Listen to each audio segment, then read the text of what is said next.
All right, let's dive in. Today we're talking about a classic, universal struggle, one that really gets to the heart of the human condition. The battle between pride and humility. We're going to explore how these two forces really shape how we see ourselves and how we see the world, all based on the material we're breaking down for you. I mean, you can probably picture someone in your head right now, can't you? The material we're exploring today kicks off with this really relatable idea, just getting us to think about how easily we spot pride when we see it in other people. You know, the person who just has to be the smartest one in the room or can never, ever admit a mistake? These are those classic, easy-to-spot signs of what our source calls a big ego. We can see it a mile away, right? And here is where it gets interesting. It's one thing to point the finger at others, but the text immediately flips the script on us. It asks, what if the reason we only see pride out there is because we're blind to it in here? Now that's the real question we're getting into. So, let's really break this down. The source presents pride and humility as more than just feelings. They're like two totally different operating systems for your life, two paths that lead to completely different places. First up, pride. So according to the source, this is that deep down feeling that you're just better, more important. It's a mindset that's completely rooted in self-reliance, convincing us that we are the final judge and jury of our own worth. And on the flip side, you have humility. The source defines this as the exact opposite. It's this understanding that our value doesn't come from us. It's not something we generate ourselves. Instead, it comes from God. It's a huge shift from trusting in yourself to trusting in something so much bigger. Okay, this brings us to a really crucial idea in our material. Pride isn't always this loud, obnoxious thing. Now, sometimes its greatest trick is how it quietly deceives us through the stories we tell ourselves about ourselves. And to really paint a picture of this, the source brings up a famous parable. You've got two men, they both go to pray.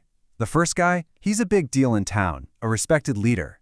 And notice the first thing he does. He positions himself so everybody can see him. And his prayer, well, it's not really a prayer so much as a performance. He's basically just listing off all his good deeds and telling God how much better he is than everyone else, especially, he points out, that sinner hiding in the back. That is pride in action. Now, compare that to the second guy. He's a total outcast. He keeps his distance, head down, he doesn't have a list of accomplishments, his prayer is short, to the point, and it's brutally honest. It's just a simple cry for mercy. And boom, there it is. This is the moral of the story, and it's a central theme in our source material. This wild upside-down idea that the way up is actually down. To be lifted up, you first have to humble yourself.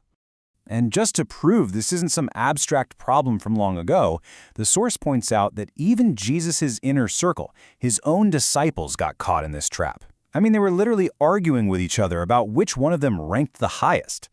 So the takeaway here is that pride isn't just a minor personality quirk. It's framed as something incredibly serious. This quote really drives it home, calling it the most hopeless of all sins. And why? Because it's the one that tells you that you don't need any help in the first place. Okay, so we've diagnosed the problem of pride. So, what's the solution? Where do we turn? Well, our material shifts gears here by showing us humility's quiet strength. And it does it through a really powerful example. The example is Moses. And just think about his resume for a second. This guy was raised in a palace, got the best education money could buy. He had power, he had influence. If anyone had a right to a big ego, it was him. But what did he do? He made a series of choices that went completely against his own self-interest. He walked away from all that wealth and power. He actually chose to identify with an oppressed group of people. He was playing the long game, valuing an eternal reward over any short-term pleasure. That, our source says, is what humility looks like in the real world. And that brings us to the absolute peak of the argument in our source material.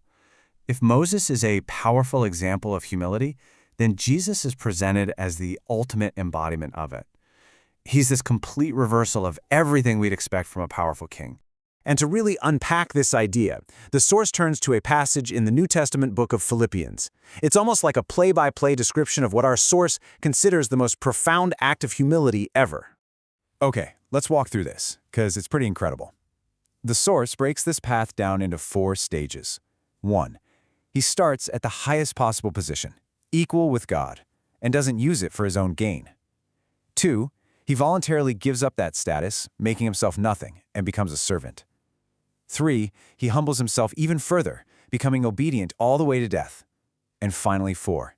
He endures the most shameful, humiliating form of death you can imagine. It's this ladder of coming down, the perfect picture of what it means to give of yourself. So, after all of that, what's the big takeaway for us? The final section of our source material pulls all these threads together and turns the focus right back on our own lives. It gives us something really practical to chew on. And this is such a fascinating insight. You might think the cure for pride is just to look harder in the mirror, to really psychoanalyze yourself. But the source argues, nope, we're too biased for that to work. It says true self-knowledge actually comes from looking away from ourselves at a perfect standard. And this quote just nails that idea. It suggests that the closer you get to that perfect example of humility, the more you see the purity there, the more your own pride just kind of starts to shrink. That's not about shaming yourself. It's about seeing something so much better that your own self-importance just fades into the background. And that is the final, challenging question that our source material leaves us with. It's a total reframing of humility, not as weakness, but as a completely different kind of strength. A strength you don't find in self-promotion, but in service. And that is definitely something to think about. Thanks so much for joining me for this explainer.